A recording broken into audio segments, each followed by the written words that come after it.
Welcome back to The Buzz, where we dive into untold stories behind the scenes of healthcare, technology, business, and everything in between. I'm your host, Mike Mosquito. And I am Maureen Nylene, and oh my gosh, this is a stop you in your tracks kind of story. So we have this most amazing woman, as you can see here, Rachel Leigh. We're going to talk to her today about what happens when the algorithm that runs in the background mislabels your business and you lose everything. So our guest again, Rachel Leigh, she is the founder of Luxia Coaching. She is also the COO of the Canthar Group, but she built a women's health and wellness practice that thrived for almost 14 years before a single letter in an algorithm shut her down completely. So this is a huge cautionary tale, listeners. We really want you to hear her story today and be inspired by how we can all assist her as we move forward. So Rachel, thank you for joining us. Yeah, Yeah. thank you for having me and letting me share this story. It's been in hiding for the last year. Yeah. Well, Well, okay. Let's start it. Why don't you tell us a little bit about yourself? Well, I'll tell you a little bit about the business and how it started, and what we did or what I did with the business. So I founded Whole Woman Health. Oh my gosh, after watching way too many people struggle with health conditions, even though they were medicated and they were, quote unquote, being treated. Mhm. And I personally knew the role that nutrition and lifestyle and mindset played and how it impacted the body. And I wanted to offer people another solution, a complementary solution, so they could be the advocates of their own health, be the agents of their own health. Sure. So I started Whole Woman Health. We specialized primarily, as the name says, health and wellness for women. We had a signature program called The Shed because, let's just say it here, most women want to lose weight. So it was our weight loss program. Very clever. And then, yeah, of course, right? Like everybody calls, I want to lose weight and I have an autoimmune condition. I want to lose weight and my hormones are off. So it was wonderful. It was, we were, as a business, impactful, growing, we were scaling. Like life was so good. It was fulfilling my purpose, supporting my family. And the really cool part is I got to employ other women too. Mm. So it wasn't just about me. It was about these other women, and they're having agency and ownership about their time and their careers and the money that they would make, and they could support their families. It was everything that I had wanted it to be as a business until. Yeah. so it really wasn't just a business, though. This was a mission for you to just as an entrepreneur. Everyone has a thing they might want to do. You turned that passion and thing into something that was more than business. It was a mission. I would say it was, yes, it was a mission. It was a purpose. It was my purpose. And not just because it fulfilled and was in line with my values, but it was also my purpose because I was a single mom with Mhm. 2 kids. And this business also provided my kids with, their college plans, the money to go to college, with a house to live in, food Right. to eat, clothes to wear. So yes, it was my mission. Yes, it was my purpose, but it was 100% my livelihood. Mhm. Mhm. Until Until. back. Until dun dun dun. I know. A little Until bit, we like to say a little bit Dateline, a little TMZ, right, Mike? Just great saying. Our listeners know that there's always a catch coming, and this is a catch you need to pay attention to in our episodes because it can happen to you. Right. That's all I'll say. So 2022, best year ever in business. It was just hot. Like it was so hot. It was so great. I finally had the money to start reinvesting. So hired our SEO expert, dumping money into Google ads. calls were coming in, clients were coming in, money was coming in. It was awesome. And then it just stopped. October, maybe beginning of November 2022. I'm telling you, the faucet was turned off. And the first day I was kind of like, this is weird. Maybe it's just, I don't know. Is there a holiday coming up? You got the spidey senses were up, but it was nothing that I was like, oh, I should really just check on this. But the next day when the same thing happened, I was like, okay, all right, I'm going to give this 72 hours and I'm going to start really looking into this. By day 3, I was full on in investigation mode. I went to my Google Ads, and for any small business or any business owner knows, you go, you log in and you see your ad page, and right there was this, I don't know, whatever from Google, but it was basically the message is you are, in layman's terms, your ads are turned off. You're baiting and switching. We do not believe that you provide functional health and nutrition. And so I was like, what's going on? What do you mean? What do I do? So I do what you do. You call your person. You say, what's this? Can you help me get out of this? I don't know what to do. The only thing that Google has to offer in that situation is to fill out the form online. Okay, great. All right. Well, we'll just fill out the form. Shouldn't be a problem, right? Yeah, Fill out the because form. if they have a form, that makes me think, oh, this happens. So therefore, easy solution. There's a form for it. There's a form. Clearly it happens enough to have a form on there, right? And you would think, fill out the form and problem would be solved. That's not the case. Problem was not solved. We continued to fill out the form. No response. No change. Well, now things were getting a little hot, right? There was a lot of friction going, and I was, what's going to happen? Because this happened, fall of 2022. Well, January, as you can imagine, is our largest revenue month of the year. Mm-hmm. But we have no ads going out. Nothing. And there's no number to call to speak to anybody at Google. You can try to send an email, but I think it just goes to purgatory. I don't really know where it goes. Nothing happens. We continue to fill out the form. We continue to provide the documentation. Well, next thing I start playing around. I'm like, I should go on to my Google My Business and maybe try to optimize my business profile. I open it up, and right there, front and center, it says, might not perform abortions. What? Right? Public facing business profile. If you were to type in nutritionist near me, we would come up and you would see that. And then for those who are familiar with this, when you do that, you'll see the business come up, and then below you'll see the pages that are being ranked, and then you can click on the pages to get to your business. Every page below my business was for an abortion clinic franchise. What? Yes. Why? Here's the kicker. There is an abortion clinic franchise, and their name is Whole Woman's Health. Okay. We are Whole Woman Health. One letter. One letter. One letter. And Google, with all their wisdom and all their technology, and I shouldn't say Google, but the Google algorithms, the AI, the technology, Google. Right. Google owns it. Google owned it. Google did what Google did, and they decided through however they do this that we were baiting and switched. The official language is misclassification. I think that's misrepresentation, excuse me. Misrepresentation. So rather than a human being or some type of safety mechanism built in to say, hang on, we should probably check this, right? You would think, yeah, some checks and balances. No, boom, slap on, might not perform abortions. Every single link below was for the abortion clinic.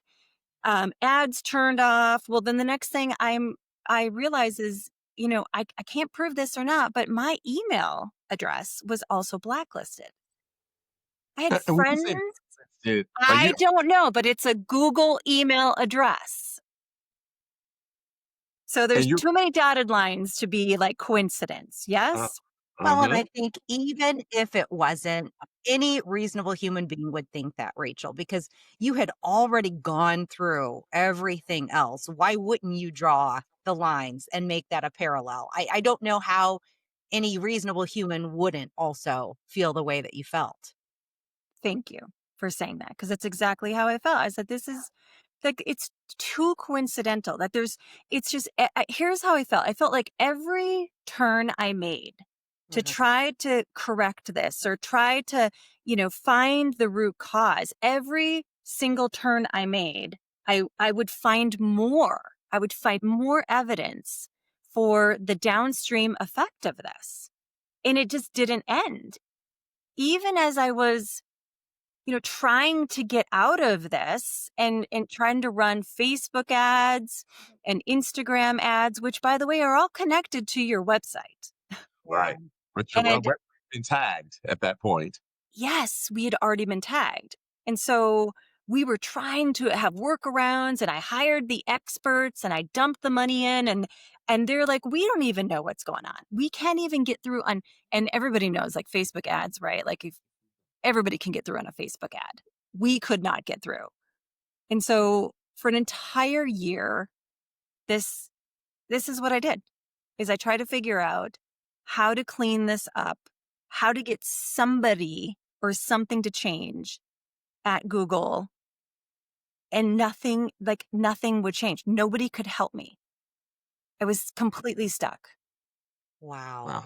Not a person intervened. So you've been blacklisted. Search is suspended on your business. The phone calls have stopped. Basically, you're flatlined at this point. You have zero business and zero support from the people that support your infrastructure that you pay money to. And Yes. so now you're trying to figure out what's my step three, because we've gone through step one and two in a circle for a very long time.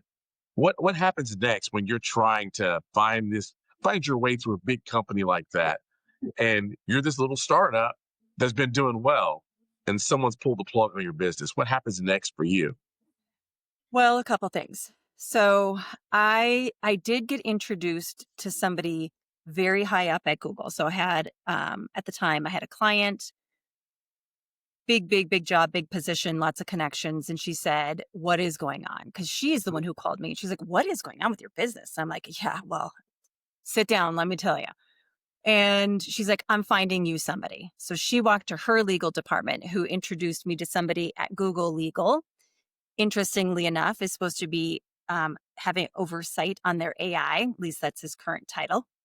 And we began a conversation. The next thing I know, we have 7 different people on an email thread from Google.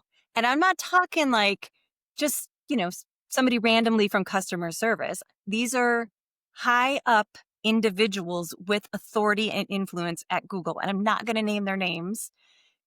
And finally, it got to the point where he called me and said, "Listen, I'm going to tell you, here's your options. You need to completely rebrand your business or you need to sue Google." This is coming from Google. Internally. Okay. So let me just Intern. make sure that I've got this straight. So you have high up executives at Google that are all trying to go to bat for you, but no one could help you with it. I'm still trying to understand, how does Hey, something like that happen?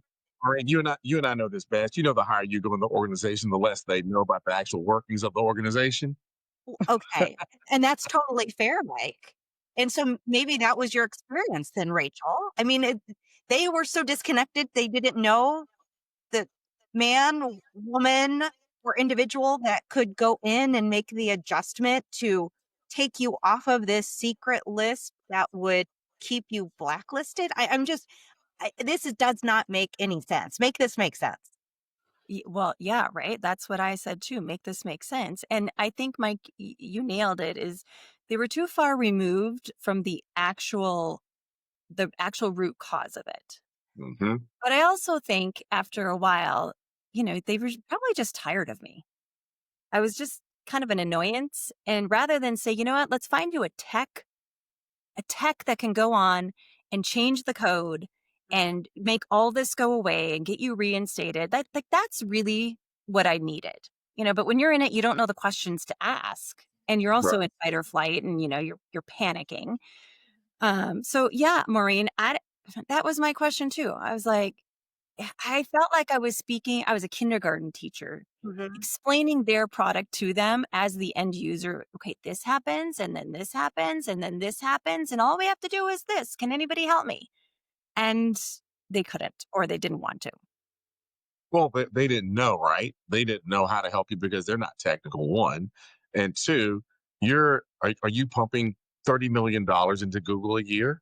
And so again, monetarily, there was yes, there could have been some if you'd have had a rich uncle that was known worldwide and you would have shown up on one of the news channels, they would have paid you some attention. Barring that, you were, like you said, a nuisance to them. And so it's not designed for you to be able to get to the top. You did, but look what happens when you got there. There was very little movement for you. There was zero help for you. Let's be honest, zero help at the top. And that happens with a lot of firms. Thus is why TikTok took off too. Think about how TikTok doesn't have to worry about this. I just post, publish, and go, and put out what I need on this one single thread channel. Right, wrong, or indifferent, however you feel about TikTok, they don't put up with the same minutia that you put up with advertising on the likes of a Google. Yeah, you're kind of a nobody when you're a micro business or a Okay. small business. Yet I know that they collect so much money from small businesses. So yeah, Yes. maybe we're not a $30,000 a month ad spend account, but I guarantee that if you add up all the small businesses out there, we are the ones funding Google and the Google ads. Well, and if nothing else, you're still infusing them with data, and that has a big price tag on it. And so not to lose sight of just that, Rachel, because I keep thinking about the struggles that you must have gone through, the amount of money that you had to infuse that diverted from your family. Because as you said, it wasn't just the big things in life. It wasn't like you said, well, Mike, we aren't going to be able to take that big Italian cruise this year, to Capri. This was, no, my children now are going to have to make different choices about Right. what their future looks like. I am putting my head on my pillow at night, not knowing how I'm going to be able to keep going. And so, what was that like for you? Because I feel like at the end of the day, people need to hear the real life connection of how you were personally injured by this. Your family was injured. Yeah. It was gut wrenching. And I'm not trying to sensationalize that. And I look, I'm don't a think you are. self-imposed, yeah, but I'm a very strong woman. I will say that. I'm very strong. I can handle a lot of things, and I have handled a lot of strife and struggle in my life. And this one, it it took me out. Yeah. I've never experienced that before. And you what happened is, you spend so much of your mental and emotional and energy trying to figure it out. Right. And like it or not, small business owners, we always say, like, our business is our baby. It's an extension of us, right or wrong. And so it feels like you're losing something that is part of you, even though I know it's a business. But it's not just a business, right? Because we talked about it's also taking care of my family. It's letting other people take care of their family. And it's the women that we help. Hmm. So the downstream effect is huge. But you can only do it for so long. You can only fight the fight so long. You can only spend the money to rebrand and, oh, just go rebrand. Do you know how much money that costs? It's For a small insane.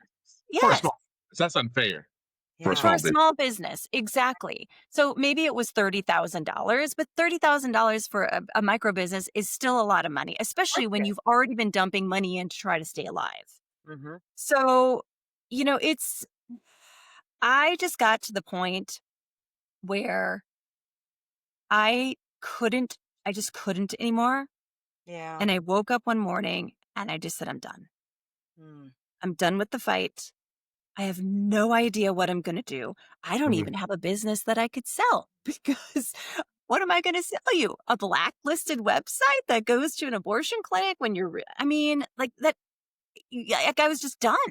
There's levels of bad. It should have just been a murder site after that. That's all you have left. Yeah, right? It's Right. crazy because the connotation behind it totally kills your business up front. Again, no matter what you think about abortion clinics, Right. the connotation behind it and the blacklisting left any type of shopper running away from you, Yeah. all spurred by a large company that did this to you. I would ask, Rachel, would you say that you made peace for how it ended? No. No. I mean, No. Good for look, you. I wish I was that evolved. And believe me, I do my own work, but I am not. And I know that I'm not because there is zero accountability on their end. Mhm. And that rubs up against a couple core values of mine of Oh, sure. honesty and integrity. Mhm. And so, I take accountability for any of the actions that I did throughout this experience 100%. But when you're just left with somebody or something that doesn't even know that this happened, Right. if you will, like they don't even know me. They wouldn't know Rachel Leigh. That's the part that I've not reconciled. And I know I will. And when the money starts coming back in and I've got more distance from this and I've talked about it more because I really didn't talk about it for the whole year. I went underground and I just had to figure out like who am I? What am I gonna do? What's my path? Yeah. What's my strategy here? Well, And I had because to heal from you were in self-preservation mode at that point. 100%. 100%. For anybody that doesn't think burnout is real, I challenge you. It Oh, is absolutely empirically, scientifically real. And I experienced it from that. I mhm. experienced burnout from that experience. Mm. So, no, I'm not recovered and I have not. Okay, so I still have a little fight left in me, I think. That's good to hear. okay, that's good to hear. That's good to hear. So, then that next question I guess I'm thinking is, why haven't you considered just suing Google? I mean, it is Google, and I get that, it's the Goliath of all businesses out there and a micro business up against Google. But I would hope that there is someone out there that connects with you that would go to bat with you and fight alongside you to restore your business's name. But have you considered that, or are you just like, listen, I'm moving on? You know, it's interesting that you asked that because consider many times. Hmm. Right? Considered it many, many times. And when the person at Google tells you like that's a viable option, like you should listen. Yeah. So, yes, I've considered it. But what do I think at the time up until now where I was at is like how do you pay for that? You're too Right. close to. Exactly. Too close to it. Where do you begin? Who's going to take me on? But the more research I've done and the more conversations that I've had with other business owners who are experiencing similar issues with Google, Oh, It's really? called I, Ooh. yes, class class action. action lawsuit, I think is 100% viable. I could give somebody an entire list of individuals who have experienced similar problems because of Google Mhm. that they could take it and run with. And I mean, I believe that we would win. We have proof and we have data and we have, um, and I think people are getting tired of it. So we've got the fight. Yeah. Well, they've got a flawed system, Rachel. Honest to goodness. If all you can offer somebody is a form that basically goes into the ether, that doesn't work. That doesn't That's work. not responsible entrepreneurship. No. Or business support for a service it was paid for. Your business was stolen from you. Think about it. Someone took your business. This is With true. the tap of a few keys, your business was taken from you overnight. Your revenue for your family, your name, your reputation, all harm. So think about this. If there's a breach of my information in any company, and my information is stolen and I get harmed, someone has to pay for that. Happens in healthcare all the time. Yeah, If that's you do harm to me, guess what? Someone's liable. So there's liability to be claimed here for a small business. And these stories we tell online here through this podcast is really to showcase how someone can get caught up in tech. Now, you use advanced technology to thrive and showcase how to build a business online. It also has a double edged sword yeah. because you were taken out by the rapid pace of development, deployment, and sales through an online channel. hmm Yeah. Well, and Mike, you and I have talked a little bit about this because you've had conversations with healthcare organizations and vendors in which we've said, okay, let's talk a little bit more about AI and the algorithms that run there. Mhm. Who's Yes. liable? If a patient is harmed, who's liable? Is it the AI company or is it the healthcare system? And Mike, you've got to share that experience because Rachel would just I think she would find it ironic. And so there was a live panel that I was moderating, and CIO asked the question, "Hey, so what happens if I buy your tech? What happens if the algorithm actually returns bad or wrong or inaccurate data and information?" And I'm sitting here wait. I knew what was getting ready to happen, so I'm watching the healthcare exec on my right, and next to me is sitting the partner vendor with the solution. The health exec jumps on it quick. He goes, "Well, we're not liable because we bought your system." And that vendor looked back at that healthcare exec and said, "We use your data. If the data was returned wrong, you're liable." Think about that. At the end of the day, the patient's sitting there, something was given to them by a healthcare provider out of a system that the healthcare system purchased, but there was returned bad data that did harm to a patient. It could be a sentinel event. It could be just the wrong medicine gave them a stomach ache. But at the end of the day, the patient was harmed. Who is liable in that? The system didn't do a check, or the data that the system used from the healthcare provider was inaccurate. And that's why we talk about biases. Bad data has bad outcomes because, again, you have received a bad outcome from bad data put into a system on your behalf by someone else out of your control. Yeah, That's what a why these conversations are important. That's why I think your fight is a valid fight. Your story is a valid story because you cannot be on this planet the only person. There's a reason why there's a blacklist, and there's a reason why there's a form. So, where there's smoke, there is usually a lot of fire coming. I really think that that's a story where transparency on the back end needs to happen with places like technology vendors that use algorithms, and things go wrong. Maureen, you're 100% right. We see this. We're going to see this as we move closer to using these large algorithms. These LLMs are built on data sets that are not always the best, and there is human intervention needed at the end of the day. I That's all just you need is human intervention. yeah, I mean, I'm just looking at Rachel and thinking she's the patient in this situation. Mhm. She's just out here trying to live her life, just do her thing. And now she's got people that are doing this. She's taking an enema without even needing one. Yeah. Yeah. Well, Welcome to the buzz.